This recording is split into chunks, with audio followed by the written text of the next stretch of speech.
Magic Makers. I'm Mom Virella. I'm Nikita Cosplay. And I'm CJ Peterson. Welcome to Magic Making Mischief. Get your wands to the ready because we solemnly swear we're up to no good.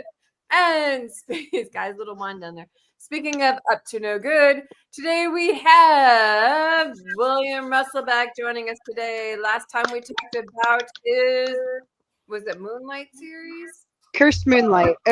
Not a series, though. Was it? Yes.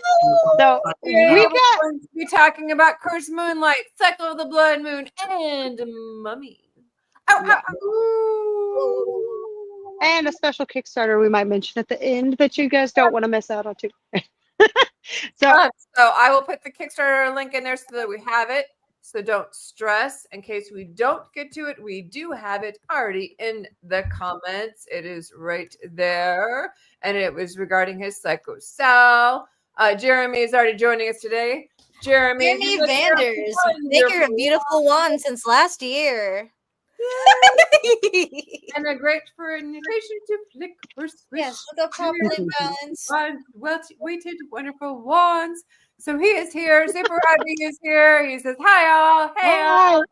Yes, we are live today, FYI. I know we've got some pre-records coming up and that we've been doing on and off, but this is live, guys, so we see you. Definitely live. Super Hubby joined me today. We made a video on TikTok, which has to do with 80 songs we put on Facebook, Instagram, and TikTok. So if you're an 80s fan, you can check that one out. We have the Blind SOB who says hello. You can say hello, Blind SOB. How are you today? Is it going to work? Yay, it did. Andrea's here. Hi, Andrea. Hello. As I said, we have William Russell today who's coming back again. Howdy, sir. How are you? And welcome back. Hello, and thank you guys for having me again.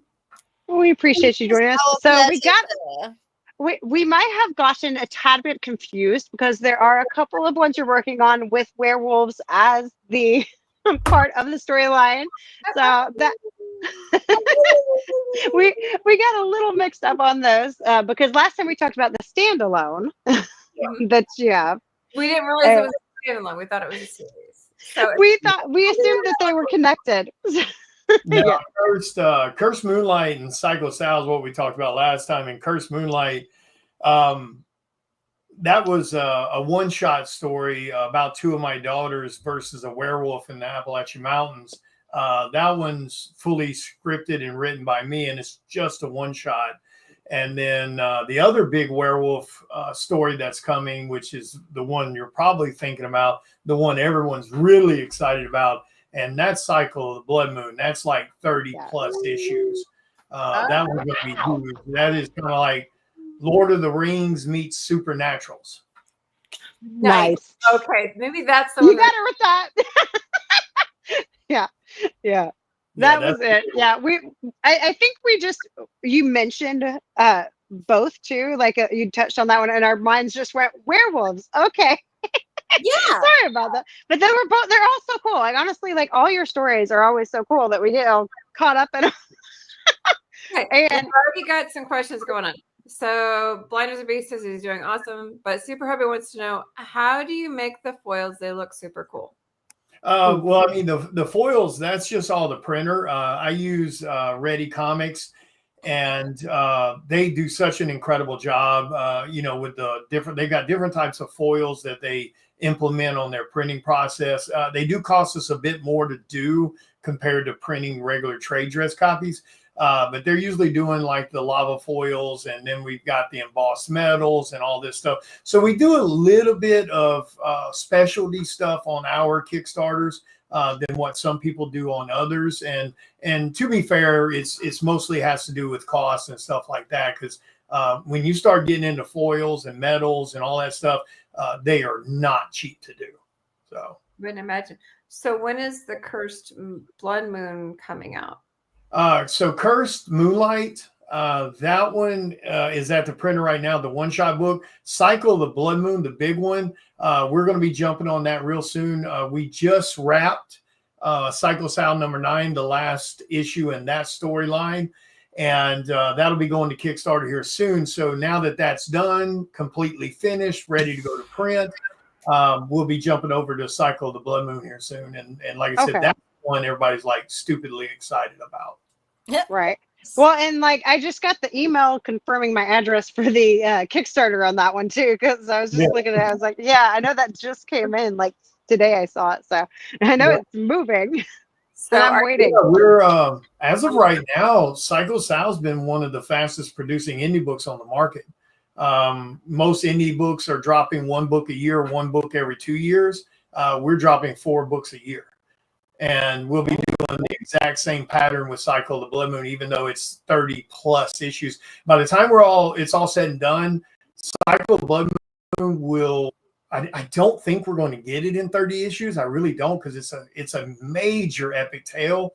And from what we're kind of looking at on the numbers, I'm thinking it's going to be the largest true indie book on the market. I haven't seen any the other books in the 20 range. On a few of the rare that go for a while. I think there might be 1 or 2 out there that kind of knocks close to the 30 issues. But I got a feeling we're going to be bigger than that because, like I said, it's a massive story to tell on this one. Okay. So Mark says, stop. Hey, Mark. The Cycle of the Blood Moon. Are you doing a Kickstarter for that one as well? Oh, yeah. Yeah, we'll do all as a Kickstarter. Yeah. Okay. When is that? One just wrapped up on it. I don't know if is there another one coming up soon? What do you mean? For Cycle of the Blood Moon. No, that one hasn't launched yet. When is that launch? Cycle of the Blood Moon's that's the one that we're going to start working on here soon. We're going to aim for probably around December. But like I said, we've got a lot to do between now and then. We had to finish Psycho Sal, get that completely in the books. Because for those that don't know, I do my Kickstarters different than most people. Before my Kickstarters ever turn on, my book is 100% completed. So I'm not waiting for money from a Kickstarter to draw a book. By the time we turn the Kickstarter on, that book is 100% done, ready to go to print. So the minute the Kickstarter ends, the funds release within like a week, and we just wait till that finalized so we know exactly how many books we have to print and nobody dropped off on us. And then it goes straight to print, which is one of the reasons we have the books being produced so fast. So we'll do the same thing with that. Do what? My bad. I actually appreciate that they're fully prepped and ready before the Kickstarter even begins. Yeah. It saves a lot of time and money. Yeah, I had to double check that. I'm sorry. That was actually Cursed Moonlight Kickstarter that I was answering back on. Yeah, sorry. Yeah, we launched Psycho Sal number 8, and about halfway through Psycho Sal number 8's Kickstarter, we launched Cursed Moonlight. And because it's a little bit different of a crowd for the 2 different books. So and they both did extremely well. Horror's it's really strange. Like, you can do superhero comics Kickstarters, or you can lean on that that crutch that some people lean on for certain types of books, and you can do really solid numbers with those types of books. Horror is actually a harder market to do, especially in the comic world, in the indie world. So it's one of those things that it makes things more difficult. It makes getting seen harder, because even the really weird thing that I've come to realize over the last year especially is hardcore horror fans that are buying the toys, buying the statues, buying the movies, the t-shirts. Most of the time, they're not buying comics. Yep, it's really strange. I never really thought about that, never really noticed that until I started doing a lot of horror cons. I would sell tons of stuff in general that's horror related, but most of those people aren't reading comics. Dude, comics are the best part to me. Yeah, I agree. I'm the same way. I mean, but it's also, you got to be fair to people, you really, up until Walking Dead, horror related topics haven't been in comics since the 70s. So, you had a sprinkle here or there through the 90s when those side companies started coming out with Dark Horse and all these others, where they started throwing a little horror out there, and that was really it. And even then, there wasn't a lot. What's up, Chris? So it's a weird and it's a unique niche for sure. So you definitely got to work a lot harder. You got to promote a lot heavier. And then horror kind of has those little pockets.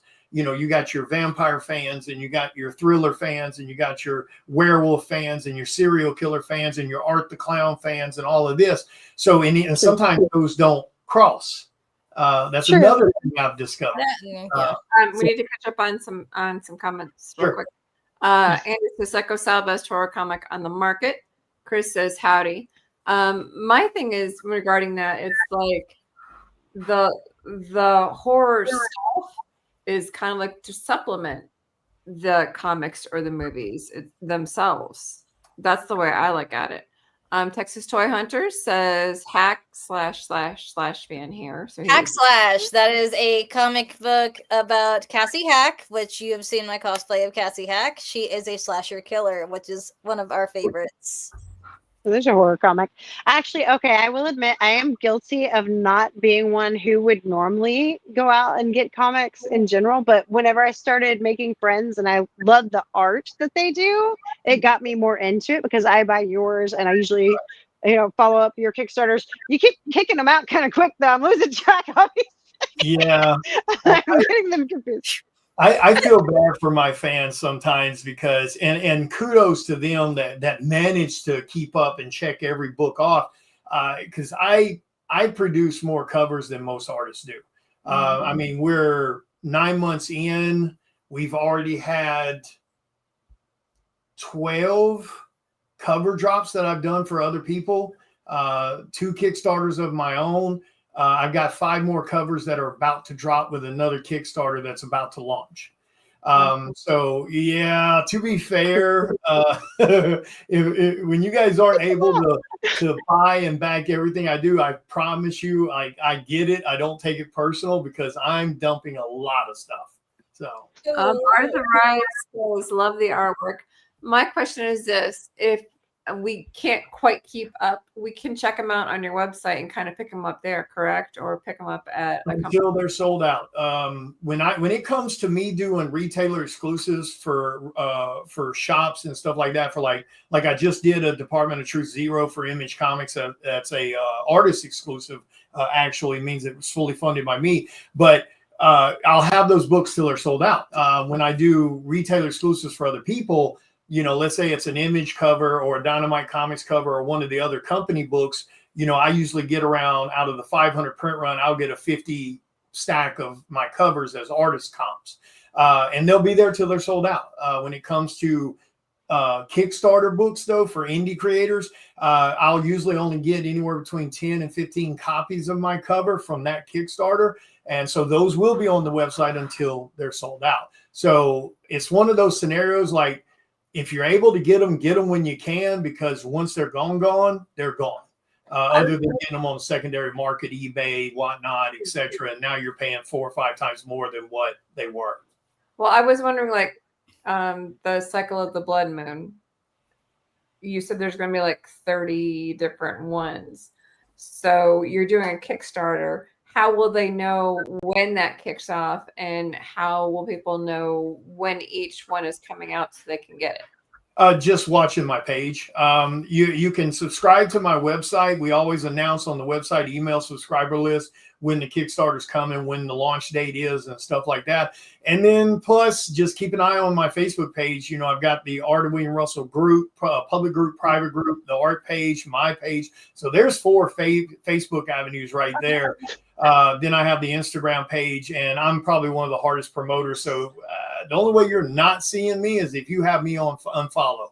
That's about it, because I share day in and day out. So hopefully, I outrun the algorithm and all the other BS that's on Facebook and Instagram. But the most important thing is make sure you follow, make sure you subscribe to the website, and then that way you can stay in the know for Cycle of Blood Moon, because every single issue will be at Kickstarter, platform. So yeah, cool. Okay, I gotta share this because you posted this today, and this was the one that I was freaking out over, because I always say that you're a classic monster fan, like a true classic monster fan. And this was the one that came up today, and I love these. These are on some of his blanks. He did the art on them, and they're so gorgeous. I'm a little bit of a monster. Right. See, show it, and well, here's the newest. Oh, Guys. wow. Wow. Oh my gosh. Dracula. Amazing. Oh man. Wolfman. Yeah. So wait, did you design the art for your ink? I'm curious. Yep. Did you? Of course That's you awesome. did. I was say because it looks like your style too. Is that Freddie? Yep. Nice. And then Jason I Voorhees right see there. Jason right there. Yep, the hockey mask. Yeah, I'm a big horror fan. So, and I especially love the classics. I watch them multiple times during the year. It's not just like a Halloween thing. I love the classics. I grew up with my grandfather raising him and my grandmother raised me. So I grew up watching, Saturday Creature Feature and all these stuff, these things with him. He showed me, the 1930s and 40s for the black and whites, and with Dracula and Boris Karloff with Frankenstein and stuff like that. So Cool. Oh, yeah. Okay, can we dive a little bit into the storyline of a couple things? We've already talked about the Cursed Moonlight pretty much in depth. Can you go a little bit into the storyline of the Cycle of the Blood Moon and the Mummy? Yeah, for sure. So the Mummy is just a part, a partner book, so to speak, to Cursed Moonlight. So I've got 4 daughters. The first 2 are in that book, and then the Mummy book, which I don't have a title for it just yet, but that one's going to be set in the 1920s in Egypt, and that's my other 2 daughters versus a mummy. That was actually fan voted. When I posted that originally, I said I told the fans I'm going to let you guys vote, and I let my daughters give me feedback on which one they wanted to do it to be about. And so it was either the 1700s with them versus a vampire, or the 1920s in Egypt. And the Egypt one won by a massive margin, which really shocked me. I was expecting it to be, I was kind of wanting the 1920s Egypt, just because I love that mythology and that history and stuff that goes with a lot of that. But yeah, the fans voted on it. It won by a lot. So that'll be a one-shot comic, one story. That one's fully scripted, fully written by me. And the reason I mention that is because, as you guys know, Cursed Moonlight, Psycho Sal was kind of co-written with Chris Hayes and Lori Calcaterra. They took my notes and turned that into scripts.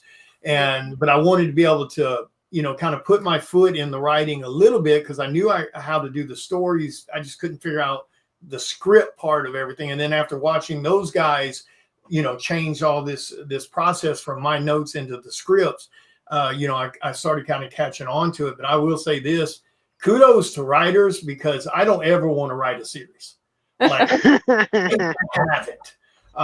It's so time consuming. Like, they do not get enough credit. And No, they don't know. And with this one being a little bit more personal about my daughters, because I wanted to do something fun with them, and so I wanted to try to write it. It took me months and months and months to get the story worked out, and then the script just about as damn long. But it all worked out, and the Mummy book's about half scripted at the moment. I just got to get it finished and get it over to Arturo for artwork on the interiors. And then Cycle of the Blood Moon, that's the one. We did something unique that we haven't personally seen in comics, and that was the whole perspective changes through through a series, completely pulling fans into a comic, not just through one person's line of sight. We wanted to write these books to where they felt more like TV shows instead of comics. And that's why Psycho Sal, one of the reasons it's done so well is because it doesn't read like a comic book. I've got people reading that book that are not horror fans that are hooked. People that are not comic fans, even in the slightest, and they're hooked. So we've taken that approach and we've put it into Cycle of the Blood Moon, and that one's going to be set. So to give you the basics of the premise of the book, it's taking place in the early 1800s. Where you come into the story, your first experience is with this clan of Lycans. So there was about 200 years before the story you're reading. When you come into the story, there was a huge war between vampires and witches and lichens and the witches, and they had resurrected this blood god, the witches did, and he had pretty much almost wiped out most of Europe.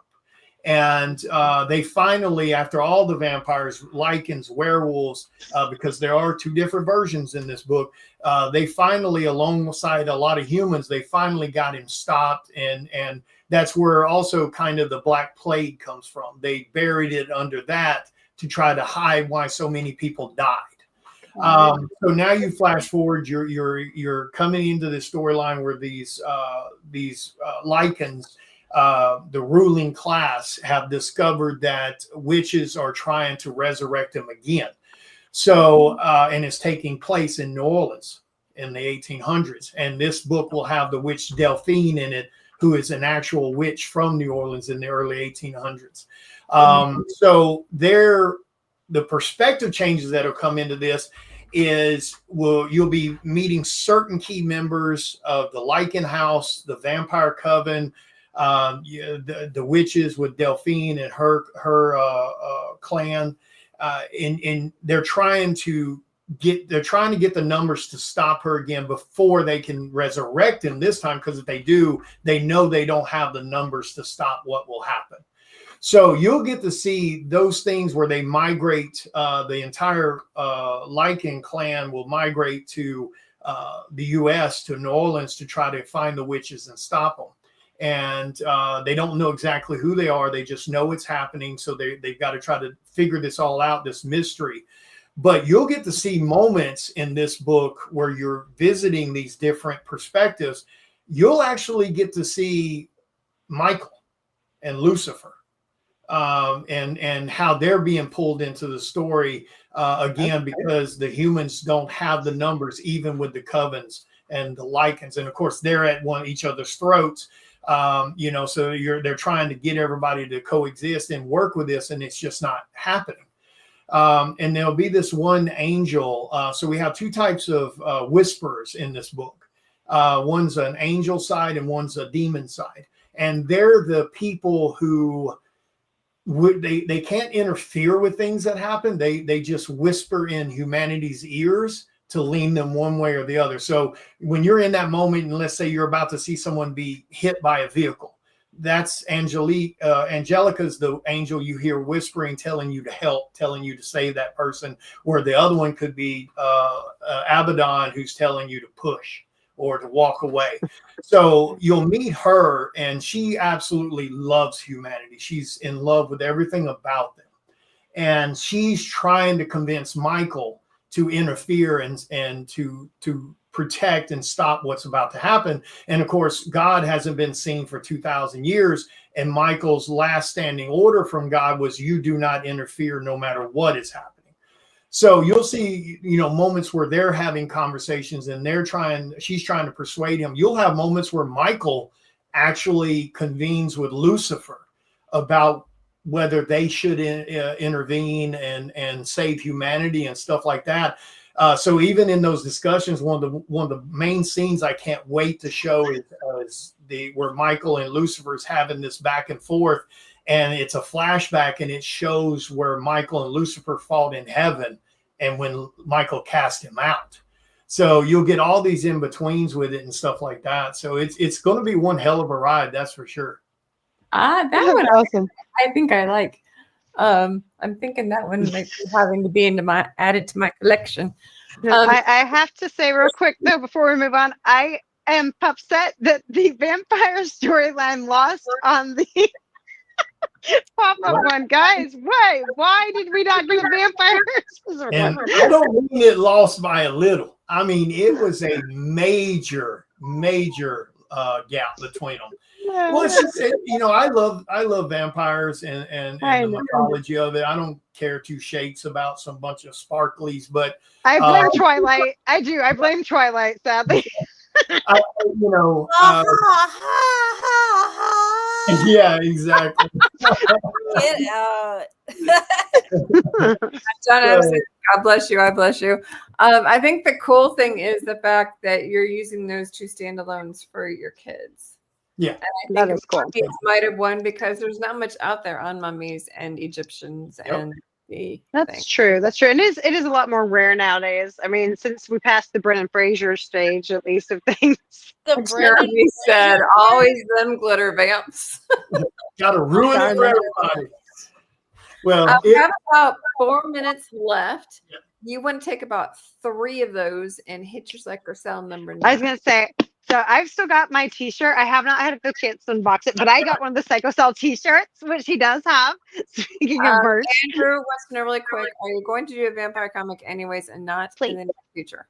I mean, it's definitely something I'll touch base on at some point. I don't know how or what I'll work into it. Now, of course, if I do a vampire story, you know, it's going to be more of the just pure evil, pure, you know, type of setting. It's not going to be some romance story or, you know, it's not going to be anything like that. But yeah, Psycho, like I said, Psycho Sal number 9. Team Jacob. Sorry, had to. Come on. I am too. Edward was a bit of toxicity going on. Vanessa B says werewolves or vampires any day. I am. This is the skin of a killer, Bella. Get out. Okay, so there you actually got the chance to pop into your stream. So I found out something really interesting about your Psycho Sal that you're coming out with, that you're starting the Kickstarter with. So would you share that? Starter in right now. There's your link for it. Go for it. Thank you. Make sure you guys are following that link. Like I said, Psycho Sal, in my personal opinion, and a lot of others, is one of the best damn horror comics you're going to read. You know, I've looked at a lot of stuff on the market, and there's just not anything like it. Now, I know everybody toots their own horn, but it is definitely one heck of a ride for sure. And for those that don't know what it is, it's about a serial killer set in New Orleans in the 1980s. So it's 9 issues, and we're wrapping up the last one right now. And this is a giant size issue. I think it's 34, 36 pages. So yeah. So make sure you guys check it out. Make sure you support it. I have a question about Psycho Cell. Okay, Jeremy says he'll stick with the Underworld Vamps. Go ahead. There you go. So you said he's a serial killer, right? Yeah. Cool. What kind of cereal? Lucky Charms? Just Captain Crunch. You're like the hackers. Now, what's cool about your book? What's cool about these comics, though, is that you have been flipping back and forth on perspective through Psycho Sal, and that makes it so interesting. It really keeps your attention, even if you're not a comic fan. I think the premise of Sal is really cool. I actually love that. Yeah, the people always ask me why in the world do you have 9 books, and that was why. The first 3 books you're experiencing this story through the lead FBI agent's perspective. Books 4, 5, and 6, we changed the perspective. Now you're seeing everything through the eyes of a victim. When we get to 7 through 9, we change it again, and now you're seeing everything through him, and you're not going to like anything about him. So I still want to know what serial is. Jeremy's over here cracking me up. He says Count Chocula. Thank you. Thank you, Jeremy. He knows I wouldn't let go of that until I got an answer. So for those who don't know it, real quick on this, Psycho Sal, you've never seen his face, and he's constantly just haunting, and he has this really detailed way of taking people out. It's unnerving. But you ain't seen nothing yet. So the question is, in number 9, will we get to see his face? Sadly, no. Originally, the story was going to be a reveal. But I'm a big believer in letting stories evolve into what they're supposed to be. And so Psycho Sal has grown, and it's taken its own life in the essence of how it wants to evolve. And so we've kind of rode that. We haven't forced anything, but don't worry, it doesn't take away from the story, or anything like that. But it is, it's one of those things that I definitely fought with, but I think I've made my mind up on it. Very cool. Well, thank you so much for joining us today, William. William Russell, artiste extraordinaire with amazing stories on his stuff coming up. We did The Cursed Moonlight. We did Cycle of the Blood Moon. We did The Mummy. We did Psycho Sal. We've covered it all. You can learn more about all of his social medias, including the art of WilliamRussell.com. That's ARTOFWILLIAMRUSSELL.com. In the meantime, next week, we will have the Louisville Historic Tours with David Domine.